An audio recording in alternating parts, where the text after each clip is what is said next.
Magandang hapon po sa inyo lahat. Mula sa inyong mga telebisyon hanggang sa inyong mga mobile phones, ito ang pinakabago ninyong makakasama tuwing Sabado ng hapon. Ako po si Tony Ko at ito ang Talk Express.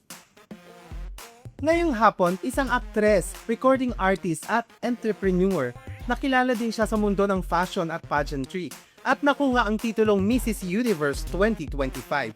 Sino nga bang makakasama natin ngayong hapon? Panoorin po natin ito. Mrs. Universe and Grand Winner Ultimate ng Grand Global Ambassador International 2026. Ay. 25. Pwede na ho ako mag-walk out. 25. Isang beauty queen, recording artist, fashion queen at entrepreneur ang bibisita sa atin ngayong Sabado. Sa totoong buhay, medyo mahiyain ako. Pero nagkakataon na lagi akong napupunta sa crowd, sa Oo. limelight, pinapakanta ko. Makikipag-Q&A, paspasang chikahan at kulitan kasama ang nag-iisang Charina Carmen dito sa Talk Express with Tony Ko. Ayan, magandang hapon sa iyo, Miss Charina. Diyos ko, napakaganda naman ang aming guest, hindi ba? Salamat. Magandang hapon po sa inyo, Tony. Ayan, perfect. Ang dinner so Oo, Sir tanggalin na kasi Tony. hindi mo naman ako teacher. At Charot. maraming salamat syempre sa pag-iimbita mo po sa akin dito sa iyong napakagandang show. Hindi akong dapat magpasalamat kasi binigyan mo ng oras itong aming munting show. Pleasure is mine. Ay, talaga Oo. pa. Salamat. Pero kumusta naman si Charina ngayon? Okay naman, may mga events and activities other than mommy duties. So, nag-enjoy naman ako, Tony. Yun naman ang mahalaga. Yes. Kasi na-enjoy natin kung ano yung mga ginagawa natin ngayon. Kasi kung hindi natin na-enjoy, wag na natin gawin. Katulad ngayon, masaya ako na kasama kita. Ay, Nakita kita ng personal. Thank you naman. Para namang, hindi naman. Ako lang naman to. Huwag kang mag-alala. Huwag kang mag-alala. Then, sino ba si Charina bago siya naging Mrs. Universe 2025? Bago po ako naging Beauty Queen 2025, ako po ay isang Palawenya. Galing ako sa Puerto Princesa City. Oh, okay. Yes, may negosyo. Nagmo-modeling po ako, ramp modeling. Dati rin naging TV commercial model kasama yung anak ko. Kung naalala niyo yung Hansel commercial, so kami po yung mag-ina. Okay. Oo, yes. Po. I Siyempre, remember. I'm a mom and wife. Pinagsasama-sama ko po yun at may mga activities din ako sa aking circle of care. Meron po akong mga humanitarian services, may mga motivational speeches and talks ako na ginagawa supporting different organizations. Yan Kaya po naman eh. pala. Bagay na bagay naman sa yung crown mo at pagiging mo, Mrs. Universe. Tama ba? Mrs. Universe and Grand Winner Ultimate ng Grand Global Ambassador International 2026. Ay. 25. Pwede na ho ako mag-walk out. 25. Kasi ang dami niyang titulo. Dalawa kasi ang titulo na naiuwi Oo. ko at the time. So, naging dalawa tuloy yung title. Yun po. Pero happy ka naman na kung nasan ka ngayon. Yes, happy ako. Actually, bonus na lang yung mga ito, Tony. Kasi ang importante naman sa atin yung may purpose yung ginagawa natin Ay, at masaya tayo. And syempre, yung family and yung mga taong importante sa'yo, nakakasama mo pa rin. Pero nababalance mo yung oras mo? Lalo kasi may pamilya ka, may anak ka. Nababalance naman, prioritization lang. Kailangan alam mo i-balance yung priorities mo, tsaka ano ba talaga yung purpose mo. Kung minsan, kailangan mo maghindi, naiintindihan naman nila, syempre, lalo na kung yung dahilan mo, katulad ngayon, yung anak ko, medyo masama ang pakaramdam, so hindi ako makaka-attend mamayang gabi ng King of the World, na dapat magda-judge din ako. Yun. At least naiintindihan naman ng anak mo yun. Pero I Pero won't hindi be- dapat naman talaga yung priority, alam natin kung saan talaga yung Yes. unahin natin at hindi. Di ba? Madali Tama naman mag-desisyon pag alam mo naman yung priorities mo. Oo na, lalo na kung pagdating sa anak mo. Yes. Iba pa rin, lalo na pag pamilya ang pinag-uusapan. Oo. Ayan. Sa lahat ng mga sinalihan mong pageant at runway, ano yung hindi mo makakalimutan at saka bakit? Siguro hindi ko makalimutan, ito nga ang sinarihan kong Grand Global Ambassador International. Kasi first time ko sa international pageant, Tony. At parang hindi mo alam kung ano yung pakaramdam ng nerbiyos, pinagsama-sama. Kaya hindi ko malilimutan yung experiences na in-enjoy ko na lang din siya. Binigay ko yung best ko dahil nirepresent ko yung country ko. So, hindi ko siya malilimutan. Kung ano man ang naging resulta nun, Resulta. hindi pangalan ko yun kasi ang ginagamit mo doon lagi, Philippines. Pilipinas Hindi talaga. pangalan Oo. ko eh. So, masaya ako doon at hindi ko siya talaga malilimutan. Tama naman yon. Pero pangarap mo bang maging artista dati? O maging beauty queen lang talaga? Actually, Tony, sa totoong buhay, medyo mahiyain ako. Pero nagkakataon na lagi akong napupunta sa crowd, sa Oo. limelight, pinapakanta ko, i-represent ko yung organization ko, ilalaban ako sa pageant, mag-ramp modeling ako kasi nakuha ko, sige, try ko, tapos may susunod na naman. So sa lahat ng yun, parang sinakyan ko lang yung flow ng life, kung ano ibigay ni Lord sa akin, at ini-enjoy ko lang siya as long as hindi naman siya nakakasama sa akin, Oo. nakakabuti at nakakapasaya ka din ng tao, pati ng family ko. Oo. So, wala. Pati yung pag-artista, actually, Tony, nakwento ko na to sa ibang interviews ko. May chance noon na ilang beses akong nakausap ni Manay Lolit sa Wiz. Na-miss ko nga yun nung kasi sabi ko, hala, nawala na pala siya. Oo, Hindi ko man sumalangit lang daw, siya, oo. sumalangit na. Hindi ko man lang siya nababa. Kasi nung nasa Nabalikan, Palawan oo. siya, palagi kami magkasama, talagang hinihila niya ako dun sa event niya. Tapos, nung nasa Manila na, tinatanong niya kung gusto ko pa raw ba. At the time, hindi talaga ako ready pa. Ano yan? That time, dalaga ka pa noon? Dalaga pa ako, Tony. Siguro mga 1996, 97. Ang sikat noon sila Ma'am Rosana Roses, sila Gretchen. Parang uso noon yung sexy scenes, di ba? Mga sexy kasi Yes, sila. yes. Parang hindi bagay sa akin at Oo. saka hindi ko pa ma-imagine yung sarili ko na artista, lalo na nakabase ako sa Palawan yun. Oo. Sabi ko ngayon, parang bigla, nagka-movie ako, diba, recently, nung na-meet ko si Sir Richard Hinola, sabi ko siguro talagang may God's time. Oo. Kung Diba? kailan yung time mo talaga. Hindi ko Siguro that na-expect. time, hindi pa. Tsaka hindi ko na-expect, Tony, kasi sabi ko, pinakawalan ko yung opportunity, hindi na babalik. Yung isang chance na mahirap pala maging artista kasi noon wala pang mga contest, di ba? Yes. Nakakausap ko, bibigyan na raw ako ng movie ni Manay Lolit, ganyan. Pero sabi ko, hindi talaga ako ready at the time. Tsaka siguro wala pa rin akong hugot at the time, no? So palagay ko, hindi pa ako magiging actress. Actress. na Pero ganap. usually napag-aaralan naman yan. Pero Opo. based din sa mga experience mo sa buhay para Oo. makabigay ka talaga ng Yes, tamang emosyon sa pag-arte. Galing sa isang artista. Di ba? Hindi. Tama. Pero ikaw, nung panahon na yun, may nanligaw pa sa yung celebrity? Meron may mga nanliligaw. Pero hindi pa celebrity, hindi Oo. pa artista. Hindi pa siya that time. artista noon. Naku, may nagkwento sa Oo, iyo. may narinig kasi ako may chismoso kasing nagsabi sa akin kayo na. So, gusto ko lang ilinawin kung totoo ba. Nanliligaw, syempre high school or college, pagkabataan. Tony, marami talaga at single ka. Oo. Syempre, may mga manliligaw sa'yo. Pero nung time na yon, syempre, hindi pa ako ready noon, lalo na running for honors ako sa school.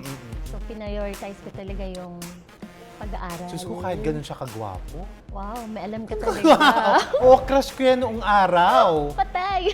Oo, crush ko si Binanggit, no? Oh. Crush ko talaga si Matthew Mendoza. Sir Richard. Binanggit ko talaga. Crush ko yun nung bata Ako, ako. kaibigan ko yung wife niya, ang family niya. Oo. And si Chong siya sa amin. Pero bakit hindi kayo nagkatuluyan? Hindi mo High gusto school that kami time? noon, mga bata pa yun. Sayang naman. Bata pa. Hindi Sayang, pa. ako talaga yung nanghinayang. Oo, wala pa sa isip ko nung time na yun. Okay. Pero okay Talagang- lang yan. Pero parang yung pag-aartista, di ba? Hindi mo tinanggap noon, pero babalik at Yes. babalik sa'yo. Pag talagang para sa'yo talaga. Hindi mo lang alam kung kailan siya dadating. At na-enjoy ko siya ng sobra kasama yung mga kasama kong aktor. Lalo na yung anak ko, Tony. Oo. Kasama ko siya yung batang Migs Molino sa Pabangan niyo po, Coming Home. Okay. Soon po siya. Oo. Hindi, tsaka mas maganda talaga yung pag gusto mo yung ginagawa mo. Opo. Hindi ka napapagod, di ba? Happy ka palagi na gawin yun. Hindi ka tulad ng iba kasi, pag hindi nila gusto yung ginagawa nila, nawawala sila sa True. concentration, namamali yung mga ginagawa nila. Pero pagka alam mo yung ginagawa mo at gusto mo, Yes. ibang kahihinatnan nun. Sabi nga, choose a job that you love and you'll never have to work at all. Exactly. Diba po? Diba? Talagang may crown siya. Talaga yung pagsasalita niya, wala. Parang dapat may crown ako. So, hindi. Ayan, sa aming pagbabalik, mas malalim na usapan ang ating hihimayin. Kasama pa rin si Miss Charina Carmen. Huwag po kayong aalis, magbabalik po ang Talk Express. Ayan, nagbabalik pa rin po tayo, kasama pa rin si Miss Charina. Ayan, at syempre, dumako na tayo sa ating isang tanong, isang sagot na, ano to ni? Ayan. Wow. Ano ang isang pangyayari sa buhay mo na hindi mo makakalimutan? O yung pinanganak ko yung anak ko. Na iba sobrang talaga. love of my life. Oo. Sobrang in love ako ng Mommy Tony. Iba talaga yung pag nakita mo siya, no? Ay, yung first heartbeat niya nung narinig ko, iyak ako ng iyak. Mm, Pag nakikita ko siya, happiness talaga sobra, yun. oo. Mm-mm. Mm-mm. Mm-mm. Mm-mm. Dumating ka ba sa point na gusto mo namang iwan yung pageantry yan, yung runway, yan, o pag-artista? Kasi po bago pa lang naman yung pag-aartista, di ba? So, na-enjoy ko pa siya. Yung runway, hindi naman siya kasi mapagod at saka medyo hilig ko din yung fashion. So far, sa ngayon nung dumating siya at God's time, na malaki na si Gerard, 11 years old na siya, Tony. At may time na ako para sa sarili ko, medyo hindi na ako ganun ka-busy like before. Hindi ko naisip, actually siya ang distressor ko. So niyakap mo talaga kung anong Oo. meron ka ngayon? Kasama ko pa ngayon anak ko nag-ramp modeling. Oo. Yes. Wow. Pati siya, favorite niya rin yung nag-rampa. And we were sharing our passion together and bonding at the same time. Ay, ang ganda nun. Oo. Talagang swak talaga kayo.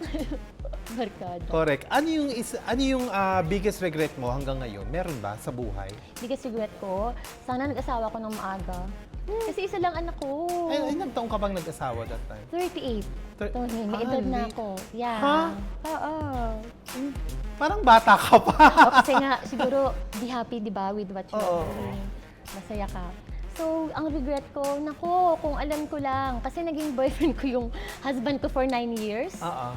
Tapos nag-break kami ng dekada, and then nagkabalikan kami. So sabi ko, kung alam ko lang, edi sana, hindi lang isang anak ko, di ba? Oo. Kasi gusto ko rin sana ng anak na babae, yung may little me, di Oo, ba? little you. Oo. Correct. yun. Nakakainis naman. Ah. Ano mo, sa itsura mo hindi talaga. Ang layo, parang ang bata-bata mo pa. Thank Parang mas you. matanda pa yata ako talaga sa'yo ng Hindi bonggang-bongga. naman. Kung ikaw naman ay may babalikan sa nakaraan, ano yung gusto mong ayusin o itama? Ayusin at itama. Namatay nung maaga yung sister ko, Tony. The age of 42, 2011. Dalawa lang kami, so mag-isa na lang ako ngayon. Hindi naman actually Hindi pala kayo big family, no? Hindi, very small. Tapos isa lang anak Tapos ko, di ngayon, ba? isa lang din. Oo. So, ang nasa isip ko kung gusto ko hindi naman actually itama, but if given the time na ibabalik ko, I would have spent more time with her. Yung mga maliliit na pinag-aawayan namin, papalagpasin ko na. Oo. Kasi mahilig yung gumamit ng mga gamit ko, ng ganyan. Minsan nagagalit ako, pero kung alam ko lang, binigay ko na rin yung mga ganun or what. I mean, I would have been more tolerant, mas giving ako, mas generous ako, mas loving ako na kapatid. Oo. Grabe, no? Kahit ako naman pag nawala, ganun din naman ako. Kahit Diba? yung, Lalo yung na lola ko family. ganyan, pag family, Diba? parang dapat mas marami akong time na binigay. Pero ganun ho talaga yon. Hindi natin mapipigilan kung ano yung mga nangyayari sa atin. Yes. Ano naman yung mensahe mo dun sa lahat ng mga nagtitiwala at naniniwala sa'yo na ipagpatuloy yung ginagawa mo ngayon? Mensahe ko sa kanila, syempre unang-una, nagpapasalamat ako, grateful ako, and na-appreciate ko lahat ng nagpapadala ng sweet and kind messages, sa lahat na nagsuporta, nagmamahal. Sana po, ipagdasal niyo rin ako na mas maging malakas pa para yung mga ginagawa ko on the side na may purposes naman, na nakakatulong sa iba through my platform, ay magawa ko ng tama at mahusay at sana mapasaya ko pa kayo. So kung meron naman akong maitutulong, which is kung minsan may mga lumalapit, bakit hindi? Hindi. Kasi naniniwala naman ako na yung real purpose, tsaka real crown ng isang tao, kung paano niya tinatouch yung buhay ng mga nakapaligid sa Yes, kanya. tama. Ang Diba? galing, kaya ka naman pala may crown. Oo. Napakagaling mo naman. Eto, may isang segment ka dito. Eto, ang next segment natin ay tinatawag na Tanong Ko, Sagutin Mo. Charina, Oh. ayan. Ready ka na ba? Yes, Yan. Tony. Kukumpletuhin mo lang ang tanong sa pamamagitan ng isang sagot. Okay. Ayan. Si Charina ay mahilig sa... Music, Mahilig akong gumawa ng... kanta, Madalas akong manood ng mga pelikulang may... adventure, Inis ako sa bagay na... na hindi maganda pakinggan. Ako si Charina Carmen at ako ay... Isang beauty mom, queen. Ang galing, ayan. Pero meron ka bang gustong i-promote na show o event sa mga future projects mo? You can go ahead. Yes, thank you, Tony. Sa May 31 po, meron kaming Model Mom Universe 2026 sa Viva Cafe. Siyempre, headed by Sir Richard Hinola, ang aking manager. I'm sorry. And yung music video ko po ng aking debut single na Carry On, doon din po ilo-launch. So abangan niyo po, may teaser na yan sa aking Facebook page, Charina Carmen Cabading Josol. At sana po manood kayo. Meron din pong tickets. So you can look on my Facebook page para malaman niyo po yung details. Ano pa ba? Siyempre yung movie namin, Tony, na Coming Home. Kasama po ako, kakanta rin ako sa concert ni Bunsong Migs sa May 24. So ilo-launch din doon yung teaser ng Coming Home. So manood din po kayo at abangan niyo yung movie namin ha. Talaga pong maganda yun. I assure you maganda yung movie ng Coming Home. Directed by Neil Tan and produced by JC Production. And nice kong pasalamatan kayo, sir. Salamat. Thank you rin. Ayan. Maraming salamat, Charina, sa pagpapaunlak sa amin. Ayan. At sa mga taga-suporta ng aming episode. Siyempre, pasasalamatan din natin ang ating mga partners. Ayan, ang Tierra Resto, MFP Rentals, syempre, at sa mga nanonood sa kanilang mga telebisyon at mobile phones, magkita-kita tayong muli sa susunod na Sabado sa isa na namang express na kwentuhan, unang-unang chikahan at mga espekulasyong dito lang haharapin at sasagutin.